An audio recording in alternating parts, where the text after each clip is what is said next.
الحمد لله الذي نزل الفرقان على عبده ليكون للعالمين نذيرا الذي له ملك السماوات والأرض ولم يتخذ ولدا ولم يكن له شريك في الملك وخلق كل شيء فقدره تقديرا والصلاة والسلام على رسوله الذي أرسله الله بشيرا ونذيرا وداعيا إلى الله بإذنه وسراجا منيرا. أما بعد، أعوذ بالله من الشيطان الرجيم. بسم الله الرحمن الرحيم. إن الذين فتنوا المؤمنين والمؤمنات ثم لم يتوبوا فلهم عذاب جہنم ولهم عذاب الحریق. پچھلے درس میں ہم لوگ اصحاب الاخدود کا واقعہ پڑھے تھے، جو واقعہ انتہائی عظیم واقعہ تھا، جس واقعے کے اندر اللہ سبحانہ و تعالی نے ان اہل ایمان کا تذکرہ کیا جن اہل ایمان نے اپنی جانوں کا سودا کر لیا، اپنی اولاد اور اپنے مال اور اپنی ساری چیزوں کا سودا کر لیا، لیکن اپنے ایمان کا سودا نہیں کیا، اور اپنے ایمان کو بچانے کے لیے وہ لوگ آگ میں کود گئے، یہاں تک کہ آپ نے حدیث کے آخر میں یہ بات سنی تھی کہ وہ عورت جب اس آگ کے اندر کودنے جا رہی تھی تو اسے ماں کی ممتا یاد آ گئی، اپنے دودھ پیتے ہوئے بچے کے بارے میں سوچنے لگی، تو اللہ سبحانہ و تعالی نے اس دودھ پیتے ہوئے بچے کو زبان دے دی اور وہ اپنی ماں سے کہنے لگا، اے ماں تو حق پر ہے، تو اس آگ میں کود جا۔ اہل ایمان کے لیے آزمائش، ابتلاء، مصائب یہ دنیا کے اندر آتے ہی ہیں۔ حقیقی مومن وہ ہے جو ان ابتلاء اور ان آزمائشوں میں اپنے ایمان پر ثابت قدم رہے، اپنے ایمان پر استقامت اختیار کرے، اپنے ایمان کا سودا نہ کرے، وہی انسان حقیقت میں کامیاب ہے۔ اللہ کے نبی صلی اللہ علیہ وسلم نے اپنے ایک صحابی کو توحید اور ایمان پر ثابت قدمی کے لیے اتنا درس دیا تھا کہ اگرچہ وہ حدیث کی سند میں تھوڑا کلام ہے، لیکن اہل علم کہتے ہیں حدیث معنی کے اعتبار سے صحیح ہے، اور بعد اہل علم نے اس کو صحیح کہا ہے کہ اللہ کے نبی صلی اللہ علیہ وسلم نے بیان فرمایا کہ اگر تمہیں قتل کر دیا جائے یا تمہیں جلا دیا جائے تو بھی توحید سے نہ پھرنا، ایمان سے نہ پھرنا، کیونکہ توحید اور ایمان ہی نجات ہے۔ اگر ایک انسان زندہ بچ جائے اور زندہ رہنے کے بعد اس کی توحید، اس کا ایمان سلامت نہ رہے تو اس کی زندہ رہنے کا کوئی فائدہ ہے؟ کوئی فائدہ نہیں ہے، اس کے زندہ رہنے کا کوئی فائدہ نہیں ہے۔ لیکن اگر ایک انسان توحید پر قائم ہے، ایمان پر استقامت اختیار کیے ہوئے ہے، اور اسے موت آ جاتی ہے اور اسے صرف اس جرم میں کہ اس نے اللہ سبحانہ و تعالیٰ پر ایمان لایا، اس نے اللہ کی توحید کا اعلان کیا، اس نے اللہ کی توحید کو قبول کیا، اور اس وجہ سے اس کو اگر مارا جاتا ہے تو یہ تو بڑی سعادت مندی کی بات ہے۔ وہ انسان اللہ سبحانہ و تعالیٰ کی جنتوں کا وارث بنے گا۔ کیونکہ اسے قتل کیا گیا، اسے مارا گیا، اسے ستایا گیا، اسے پریشان کیا گیا، اسے مصیبت کے اندر مبتلا کیا گیا، صرف ایمان کی وجہ سے۔ پچھلے درس میں نے آپ کو جو حدیث بیان کی تھی اصحاب الاخدود کے تعلق سے، وہ حدیث صحیح مسلم کی تھی، اور میں نے آپ کو نمبر بتایا تھا۔ صحیح مسلم کے اندر وہ حدیث 75 نمبر پر موجود ہے، اور اسلام 360 پہ اگر آپ دیکھنے جائیں گے تو حدیث وہ آپ کو جو ہے 3001 پہ حدیث ملے گی۔ اور مسند احمد کے اندر جو حدیث ہے، جس حدیث کے اندر امام احمد رحمہ اللہ نے کچھ تفصیل بیان کی ہے، لیکن وہ حدیث اسی سے ملتی جلتی ہے، اور اس کے کچھ الفاظ جو تھے وہ میں نے پچھلے درس میں آپ کے سامنے بیان کر دیے تھے۔ اب جو آگے والی آیات ہیں ان آیات کو ہم دیکھتے ہیں۔ اللہ سبحانہ و تعالی نے کیا بیان فرمایا؟ اللہ سبحانہ و تعالی نے بیان فرمایا کہ وَمَا نَقَمُوا مِنْهُمْ إِلَّا أَن يُؤْمِنُوا بِاللَّهِ الْعَزِيزِ الْحَمِيدِ۔ یہ لوگ ان مسلمانوں کے کسی اور گناہ کا بدلہ نہیں لے رہے تھے سوائے اس کے کہ وہ اللہ غالب لائق حمد کی ذات پر ایمان لائے تھے۔ یعنی اہل ایمان کو جو خندق میں آگ کے اندر ڈالا گیا تو ان کا سوائے اس چیز کے کوئی جرم نہیں تھا کہ وہ اللہ سبحانہ و تعالیٰ پر ایمان لائے تھے۔ اور صرف اللہ پر ایمان لانے کی وجہ سے انہیں آگ کے اندر داخل کیا گیا.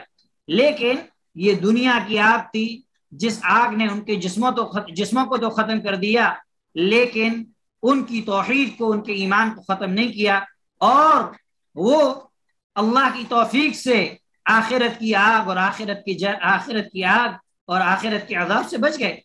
اور حقیقت میں کامیابی ہی یہی ہے کہ جو آگ سے بچا لیا جائے. جیسا کہ اللہ سبحانہ و تعالی نے قرآن کریم کے اندر سورہ آل عمران کے اندر فرمایا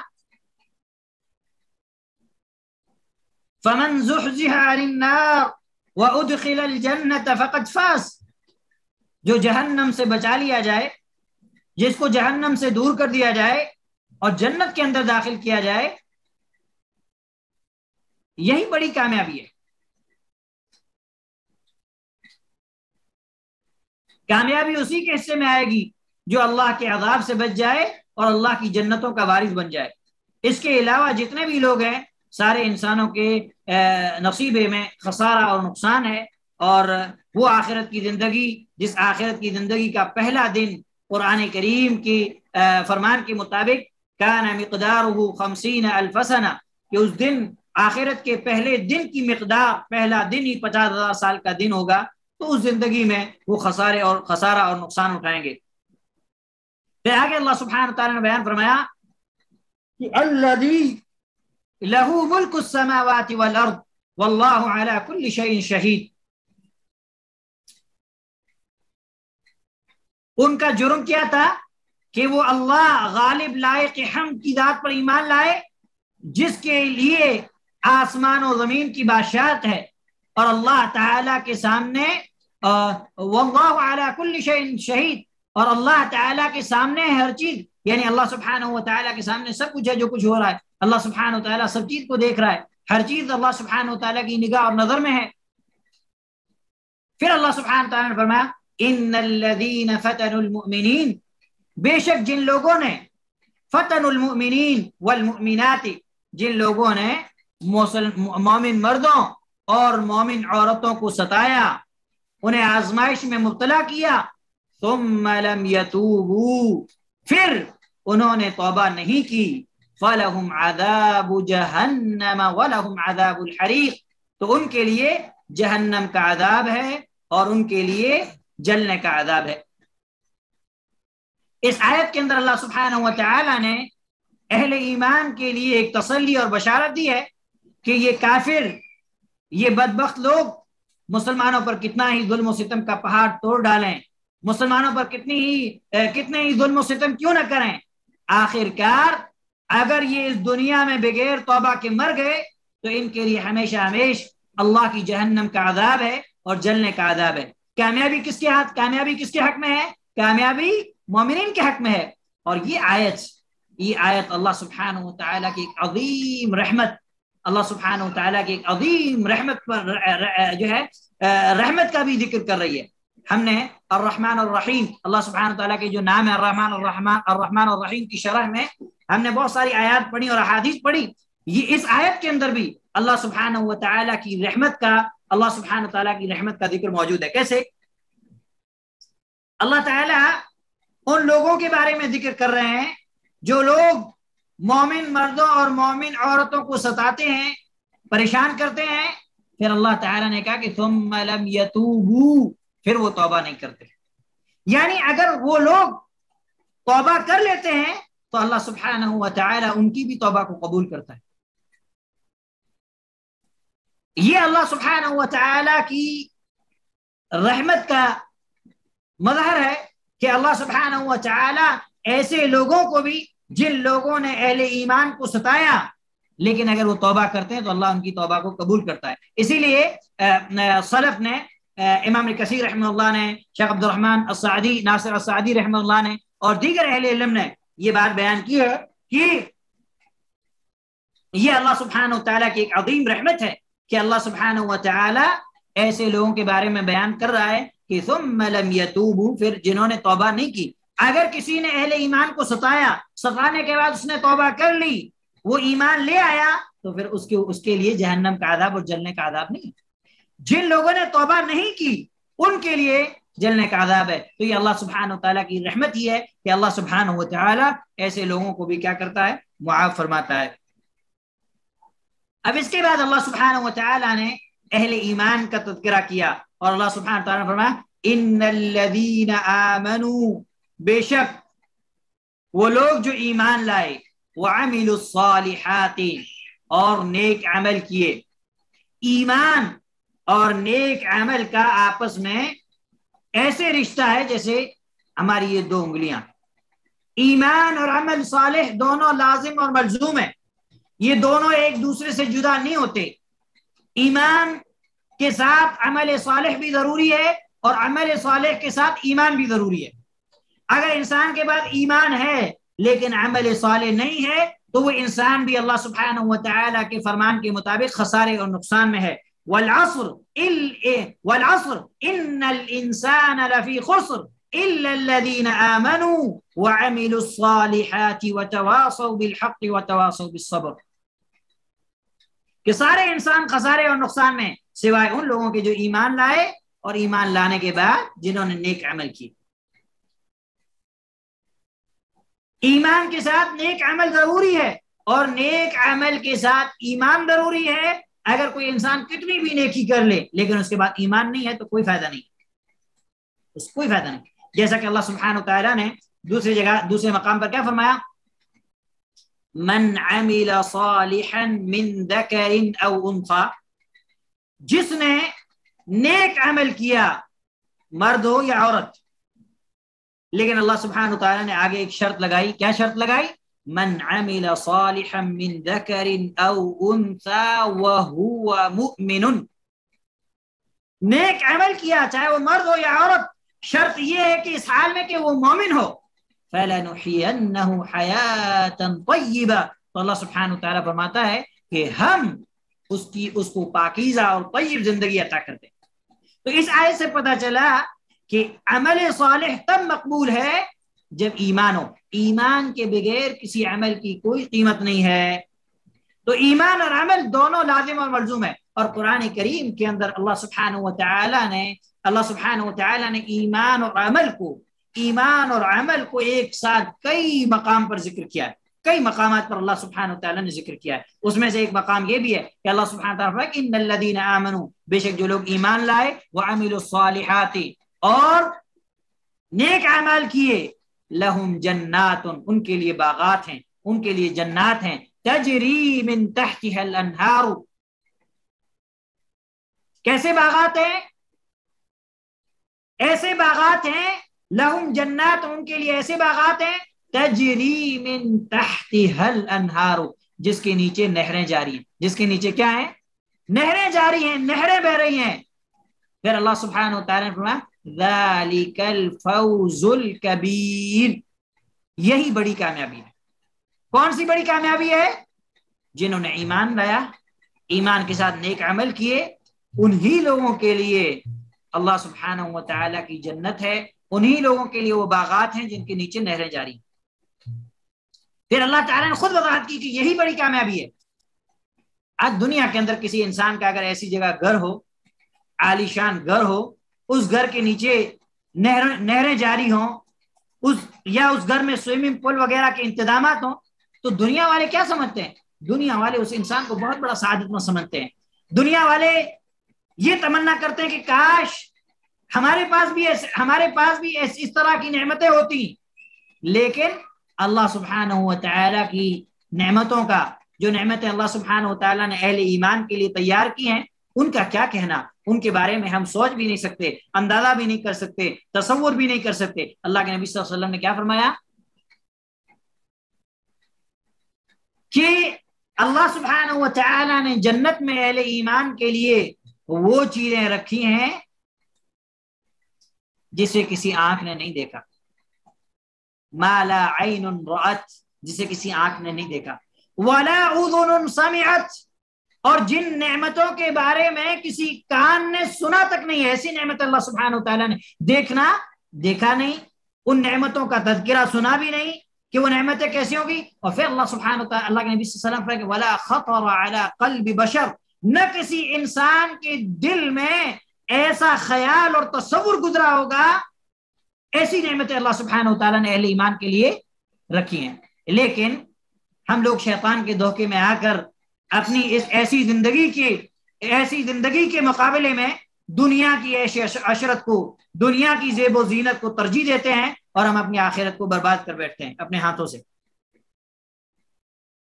تو اللہ سبحانہ و تعالیٰ نے یہاں پہ اہل ایمان کو بشارت دی کہ جن لوگوں نے عمل کیا اور عمل کرنے کے بعد وہ لوگ کیا کیے، ایمان لائے. ایک منٹ باجی پارسل لے لو یہ پیسے دینا.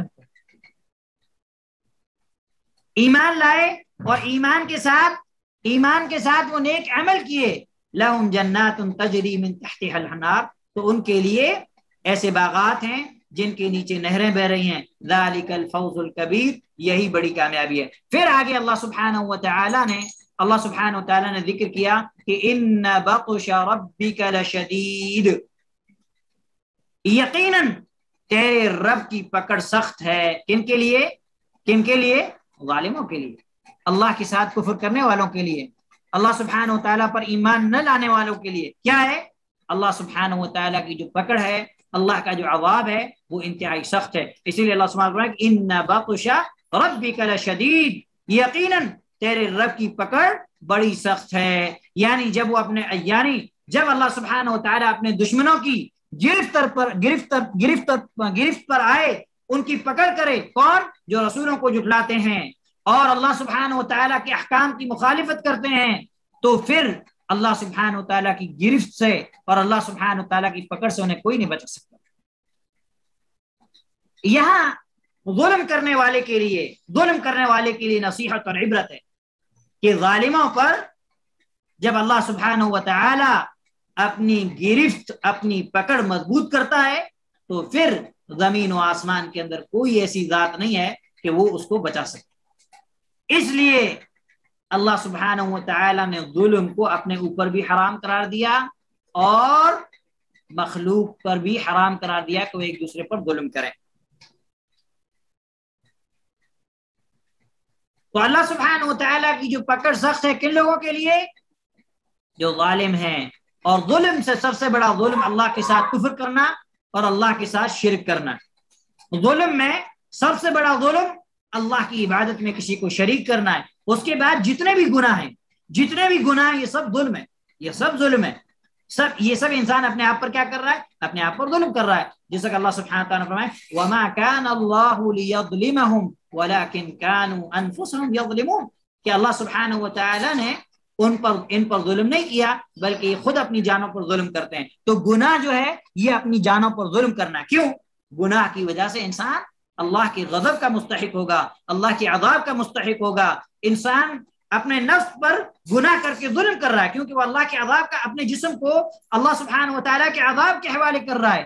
اسی لیے ظلم چاہے چھوٹا ہو یا بڑا، ظلم سے انسان کو دور رہنا چاہیے، اور خاص کر کے جو کفر اور شرک ہے اس سے انسان کو دور رہنا ہے. اسی طریقے سے بندوں پر ظلم کرنے سے بھی انسان کو کیا کرنا ہے؟ دور رہنا ہے.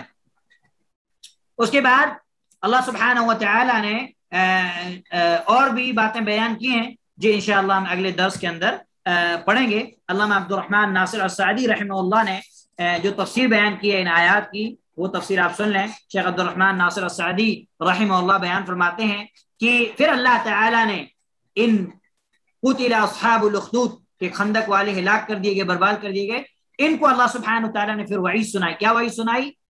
کہ جن لوگوں نے مومن مردوں اور مومن عورتوں کو تکلیفیں دی اور پھر توبہ نہ کی تو ان کو دوزخ کا عذاب بھی ہوگا اور جلنے کا عذاب بھی ہوگا. اس سے پہلے جو میں نے آپ کو بات بتائی تھی کہ اللہ سبحانہ و تعالیٰ کی جو دو کرم، اس کی مہربانی، اس کی سخاوت دیکھو کہ انہوں نے اس کے اولیاء یعنی اہل ایمان اور اس کی اطاعت کرنے والے بندوں کو قتل کیا، پھر بھی اللہ سبحانہ و تعالیٰ ان کو توبہ کی طرف بلا رہے ہیں، توبہ کی طرف دعوت دے رہے ہیں. یہ بات اصل میں امام حسن بصری رحمہ اللہ کی ہے. امام حسن بصری رحمہ اللہ کہتے ہیں کہ اللہ سبحانہ و تعالیٰ کی جو دو کرم دیکھو کہ اللہ سبحانہ و تعالیٰ کے نیک بندوں کو ان لوگوں نے تکلیفیں دی، ان کو پریشانیوں میں مبتلا کیا، اس کے باوجود بھی اللہ سبحانہ و تعالیٰ نے توبہ کی طرف دعوت دے رہا. توبہ کی طرف بلا رہا ہے. یہ اللہ سبحانہ و تعالیٰ کی جود و کرم اور سخا ہے. پھر شیخ بیان فرماتے ہیں کہ ظالموں کے لیے سزا کا ذکر کرنے کے بعد پھر اللہ سبحانہ و تعالیٰ نے مومنوں کے لیے ثواب کا ذکر کیا کہ بے شک وہ لوگ جو اپنے دل سے ایمان لائے. ایمان کی جو تعریف ہے، ایمان کی تعریف جو ہے ہم میں سے اکثر لوگوں کو نہیں معلوم ہے. ایمان کی تعریف کیا بیان کی ہے اہل علم نے، سلف نے ایمان کی تعریف بیان کیا کی ہے کہ ایمان کی تعریف ہے ایمان تین چیزوں کے ذریعے سے ایمان جو ہے انسان کا ایمان مکمل اور کمپلیٹ ہوتا ہے. اس میں سے سب سے پہلی چیز ہے بالقلب قول و عمل، کہ بعض اہل علم کہ ایمان جو ہے قول اور عمل کا نام ہے. قول زبان سے اقرار کرنا، قول باللسان زبان سے اقرار کرنا کہ میں نے ایمان لایا، واعتقاد بالقلب اور دل سے عقیدہ رکھنا کہ میں نے ایمان لایا. صرف زبان سے کہہ دینا کہ میں نے ایمان لایا کافی نہیں ہے. اگر زبان سے کہنا کافی ہوتا تو منافق بھی کیا ہوتے؟ مومن ہوتے. فرعون بھی کیا ہو جاتا؟ مومن ہو جاتا. فرعون نے ڈوبتے وقت کیا کہا تھا؟ قالوا آمنا برب العالمین رب موسیٰ و ہارون. فرعون نے جو ہے کہا کہ میں موسیٰ اور ہارون کے رب پر ایمان لایا، لیکن اس کے ایمان کا کچھ فائدہ ہوا نہیں. کیونکہ اس نے ایک تو یہ ہے کہ اس نے موت کے وقت یہ بات کہی تھی، دوسری بات یہ ہے کہ اس نے یہ جو ہے یہ زبانی کہا تھا، دل سے نہیں کہا تھا.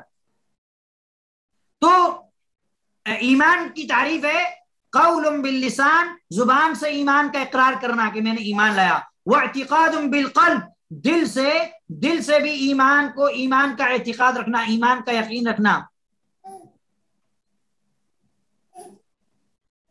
وعمل بالجوارح اور اعضاء و جوارح سے عملی ثبوت دینا. یعنی انسان ہماری باڈی کے جو پارٹس ہیں، ہماری آنکھوں سے، ہماری زبان سے، ہمارے ہاتھ سے، ہماری ساری چیزوں سے ایمان کا عملی ثبوت ہو. ہمیں اپنے ہاتھوں سے وہ کام لینا ہے جو اللہ کی اطاعت کے کام ہے، نافرمانی اور برائی کے کاموں سے رک جانا ہے. ہمیں اپنی آنکھوں سے وہ کام لینے ہیں جو اللہ کی اطاعت کے کام ہے، معصیت کے کاموں سے رک جانا ہے. ہمیں اپنی زبان کو اس جگہ استعمال کرنا ہے جو اللہ کی اطاعت کی ہے، نافرمانی سے رک جانا ہے. ہمیں اپنے قدم وہاں بڑھانے جو اللہ کی اطاعت والے کام ہے، نافرمانی کے والے کام سے اپنے قدم کو روک لینا ہے. تو یہ ایمان ہے. تو شیخ عبد الرحمن ناصر سعدی رحمہ اللہ نے بیان فرمایا کہ جو اپنے دل سے ایمان لائے، وعمل الصالحات اور اپنے جوارح سے نیک عمل کیے، اپنے جوارح، تو ایسے لوگوں کے لیے کیا ہیں؟ ان کے لیے وہ باغات ہیں جن کے نیچے نہریں جاری ہیں. یہی بڑی کامیابی ہے جس کے ساتھ وہ اللہ تعالیٰ کی رضا اور اللہ سبحانہ و تعالیٰ کی تکریم اور اللہ سبحانہ و تعالیٰ کے اکرام کے گھر کے جو ہے حقدار ہوں گے. اللہ سبحانہ و تعالیٰ نے اہل ایمان کے لیے جنت میں بڑا اعزاز رکھا ہے، بڑی تکریم رکھی ہے، بڑی مہمان نوازی اللہ سبحانہ و تعالیٰ نے جو ہے مومنین کے لیے رکھی ہے. تو اسی لیے اللہ سبحانہ و تعالیٰ نے جو ہے کافروں کے بعد اللہ سبحانہ و تعالیٰ نے مومنوں کے لیے جو نعمت ہے اس کا ذکر کیا. پھر اللہ سبحانہ و تعالیٰ نے کیا فرمایا کہ ان بطش ربک لشدید، بے شک تیرے رب کی پکڑ سخت ہے. شیخ فرماتے ہیں کہ بے شک اہل جرائم یعنی جرم کرنے والے اور بڑے گناہوں کا ارتکاب کرنے والے، چھوٹے گناہ اللہ سبحانہ وتعالیٰ نیکیوں کی وجہ سے کیا کر دیتا ہے؟ معاف فرما دیتا ہے. اللہ سبحانہ وتعالیٰ نے کہا ان الحسنات یذہبن السیئات، بے شک نیکیاں برائیوں کو کیا کر دیتی ہیں؟ برائیوں کو دور کر دیتی ہیں، ختم کر دیتی ہیں. لیکن وہ کون سی برائیاں؟ وہ برائیاں چھوٹے گناہ، صغیرہ گناہ جو ہے جو انسان سے ہو جاتے ہیں، وہ اللہ سبحانہ وتعالیٰ نیکی کے ذریعے سے کیا کر دیتا ہے؟ نیکی کے ذریعے سے اللہ سبحانہ وتعالیٰ ان کو مٹا دیتا ہے، اللہ سبحانہ وتعالیٰ ان کو دور کر دیتا ہے. تو جو جرم کرنے والے اور بڑے گناہوں کا ارتکاب کرنے والے اور وہ توبہ نہیں کرتے، تو ان لوگوں کے لیے اللہ سبحانہ وتعالیٰ کی جو سزا ہے بڑی سخت ہے. اور اللہ سبحانہ وتعالیٰ نے ایک دوسرے مقام پر قرآن کریم کے اندر فرمایا، سورہ ہود سورہ نمبر 11 آیت نمبر 102 کے اندر کہ وَكَذَلِكَ أَخْذُ رَبِّكَ إِذَا أَخَذَ الْقُرَى وَهِيَ ظَالِمَةٌ إِنَّ أَخْذَهُ أَلِيمٌ شَدِيدٌ، اور جب تیرا رب بستیوں کو پکڑتا ہے اس حال میں کہ وہ ظلم کریں یعنی وہ ظالم ہوں، ان اخذہ علیم شدید، تو اللہ سبحانہ وتعالیٰ کی جو پکڑ ہے وہ ایسی ہوتی ہے، تو اس کی پکڑ ایسی ہوتی ہے کیسی کہ اخذہ علیم شدید، بڑی دردناک، اس کی پکڑ بڑی ہی دردناک ہے ایسے لوگوں کے لیے۔ تو یہاں پر اللہ سبحانہ و تعالی نے اہل ایمان کے لیے یہاں پہ اللہ سبحانہ و تعالی نے ایک تسلی رکھی ہے کہ ظالموں کے لیے اللہ سبحانہ و تعالیٰ کا عذاب سخت ہے۔ جب اللہ سبحانہ و تعالیٰ ظالموں کی گرفت کرتا ہے، ظالموں کی پکڑ کرتا ہے، تو ظالموں کو اللہ کے عذاب سے کوئی نہیں بچا سکتا، چاہے وہ کتنے ہی بڑے، چاہے ان کی پہنچ کتنی ہی بڑی کیوں نہ ہو۔ لیکن جب اللہ سبحانہ و تعالیٰ کی گرفت آتی ہے تو پھر انہیں اللہ کے عذاب سے کوئی بھی نہیں بچا سکتا۔ اور امام ابن کثیر رحمہ اللہ نے بھی ان آیات کی تفسیر میں اسی طرح کی جو ہے باتیں امام ابن کثیر رحمہ اللہ نے بھی بیان فرمایا۔ سبحانہ تعالیٰ سے دعا ہے کہ اللہ سبحانہ و تعالی ہمیں ایمان پر ثابت قدم رکھے، توحید پر ثابت قدمی نصیب فرمائے، اور اللہ سبحانہ و تعالی ہمارے ایمان کو ہمیشہ توحید کے ہمارے دل کو اللہ سبحانہ و تعالی ہمیشہ توحید کے نور سے منور رکھے اور روشن رکھے، اور اللہ سبحانہ و تعالی ہمارے دلوں کے اندر ہمارے نبی صلی اللہ علیہ وسلم کی سنت اور عظمت کو زندہ رکھے۔ وصلی اللہ علیہ وسلم وبارک علی نبینا محمد وعلی آلہ واصحابہ اجمعین۔